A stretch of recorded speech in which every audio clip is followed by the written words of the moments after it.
It seems like this would be a bad wheel bearing, but it's not a bad wheel bearing in this case. The wheel is so wobble, so loose. See, it moves to the side and it makes a lot of noise when the vehicle is being driven.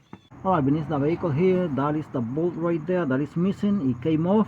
This bolt goes from here. By the way, this is a 2015 Toyota Highlander. But it doesn't matter what vehicle is in this case. This can happen to anybody. And these two nuts here are loose. I'm gonna move the whole assembly here.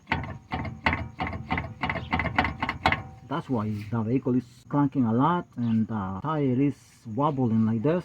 Seems like this lower control arm is not that old, neither the bolt joint. We're gonna install this bolt here. We're gonna wiggle it so we can place the bolt. I tightened the bolt already and the two nuts here, and now we're gonna move it again, see if it moves, and nothing.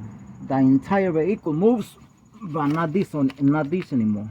So the bolt joint has been tightened with the lower bolt joint, and I found this bolt in American Hardware. It has exactly the same measurements as the one that goes here. Now I put a nut on the other side. Usually this one doesn't have a nut on the other side, but I put one that locks. The thread inside is good because the bolt, I threaded all the way inside by hand.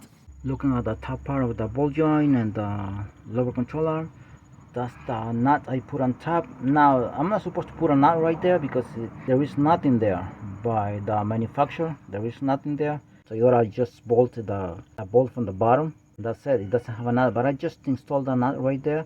As you can see, the bolt is not coming out of the, it's not sticking out of the nut.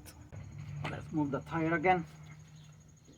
And it doesn't move at all. It's so stable. That's the way it should be. Not clunking or anything or moving, wobbling. Thanks for watching this video and stay blessed.